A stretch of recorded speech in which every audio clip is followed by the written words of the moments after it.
The Joe Rogan Experience. How did your journey from being a law enforcement professional to someone who's involved in psychedelics, how did that take place? Okay. Yeah. I think I'm going to have to go a little bit further back. Sure, for please. that. Sure.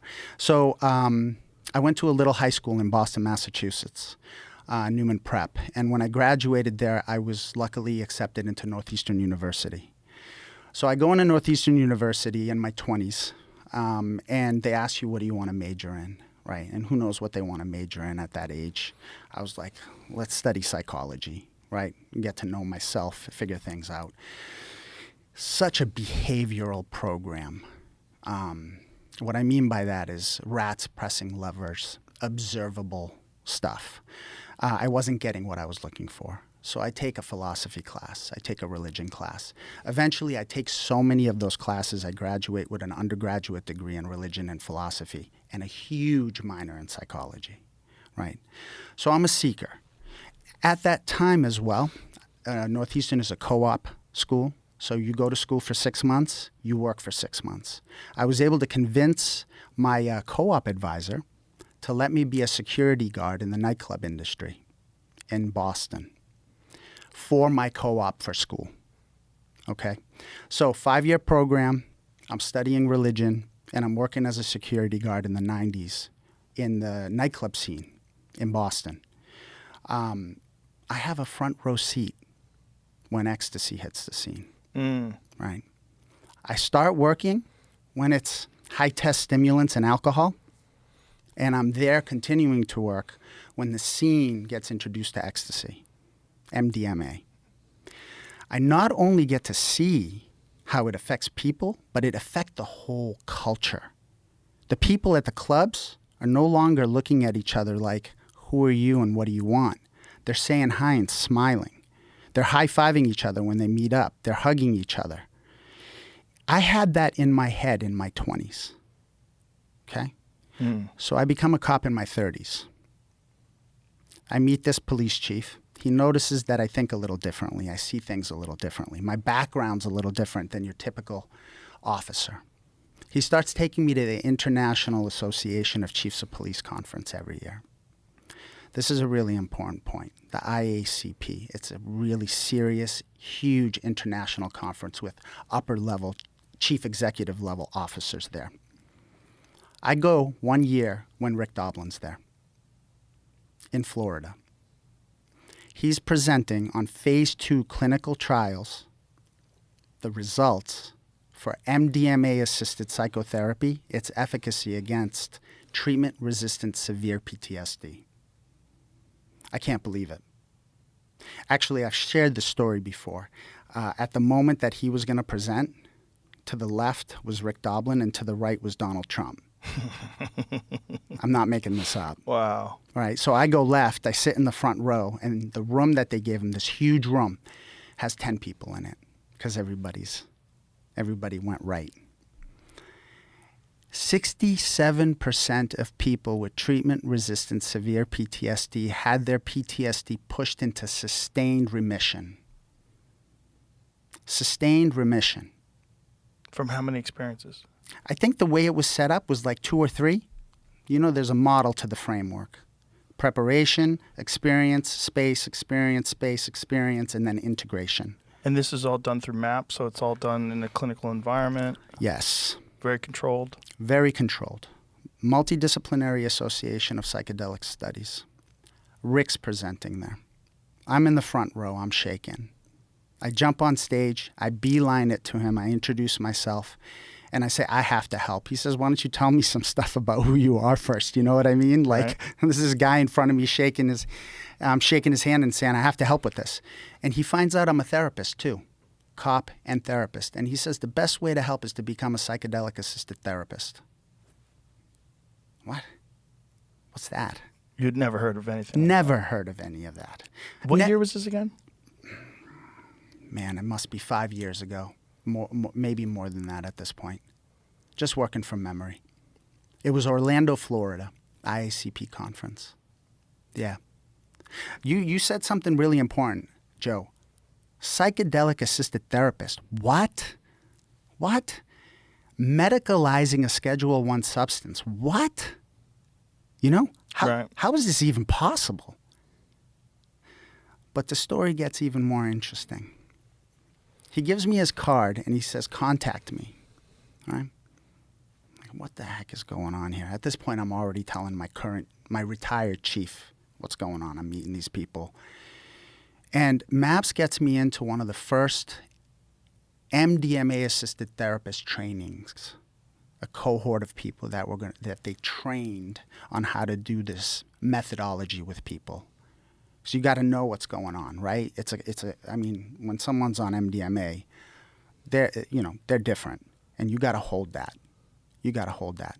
But not only did they do that, MAPS contacts me and says, we might be able to get you into a federally sanctioned research protocol as a healthy normal, because I'm an example of a healthy normal, right? Where you're going to be able to experience MDMA, because they think that it's important for the therapists to know what MDMA does. So, I mean, really? I go back to my police chief and I say, Chief, I'm not only going to be able to be trained as an MDMA-assisted therapist to help people with PTSD, because it matters to me, right? What are cops doing to themselves? Right. They're blowing their heads off. Right. Right? The suicide rate in cops is 2 to 3 times higher than the rate in civilians. More cops are dying by suicide, by the barrel of their own guns, than attack on the street. Right? The way the media is portraying everything, that's not getting out there. Right. Right? So MDMA can help with that. I'd say we're in an epidemic of suicide in first responders, if that's the numbers. No? Yeah, for sure. Right? Yeah. And we've seen, Joe, you've seen this. You've had guests on that talk about this. You've seen what the government allows when we're in an epidemic. Yeah, radical measures. Radical measures. Not when it comes to compounds on Schedule 1. Why? Well, because it's federally scheduled 1. It's supposed to have no medical use whatsoever, and the most dangerous and addictive of compounds. That's right. May I? Yeah. Say something about that? It's a lie. Well, it's certainly a lie. Certainly a lie. And I need everybody to hear that. Because men and women are dying and suffering needlessly at the level of an epidemic. And we're upholding a lie. I think the problem is politically, it's very difficult to say what you're saying if you are anyone who is running for office or anyone who's currently seeking re-election, right? Because it carries with this taboo, this narrative that has existed since the 1970s, that these are drugs that are ruining people's lives, and it's going to waste. You're just going to waste away. You're just escaping reality. They're for weak people. They're for losers and addicts. You couldn't have summed up the problem better. Nicely done. It's a public narrative that's out there that, unfortunately, it's going to take a long time to turn that battleship around. So I think what you're helping with is that.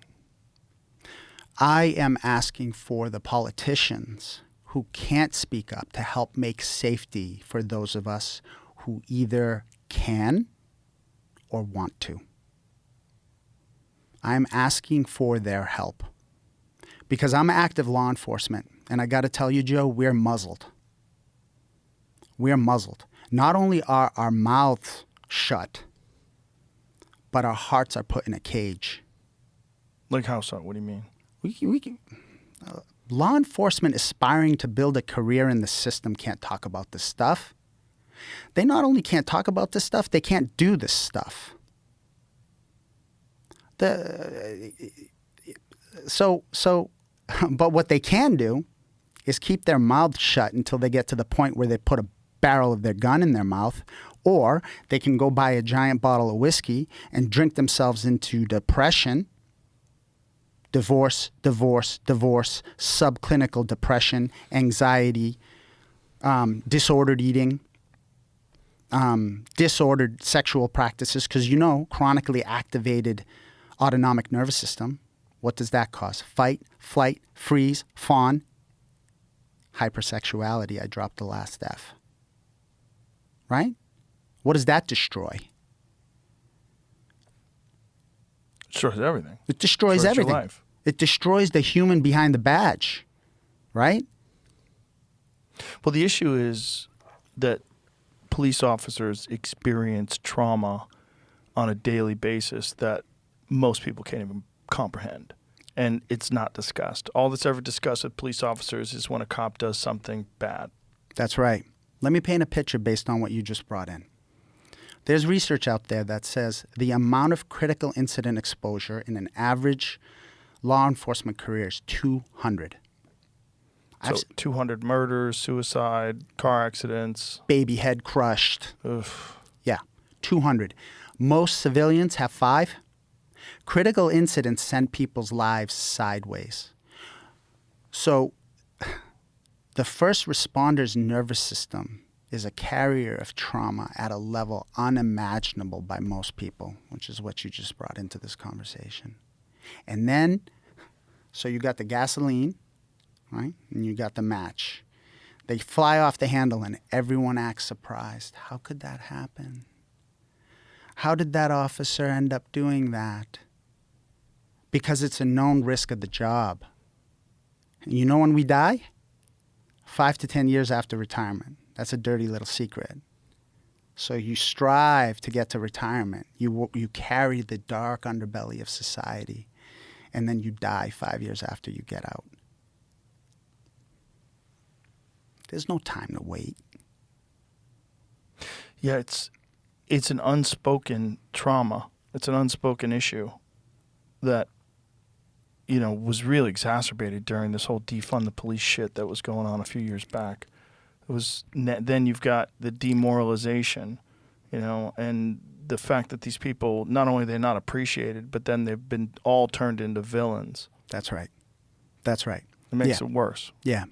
I work with some really caring young people, men and women. And the whole defund the police movement was so hurtful.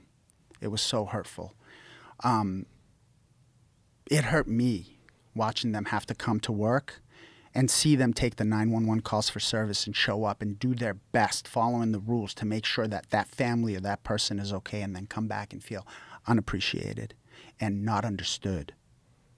Not understood. Yeah.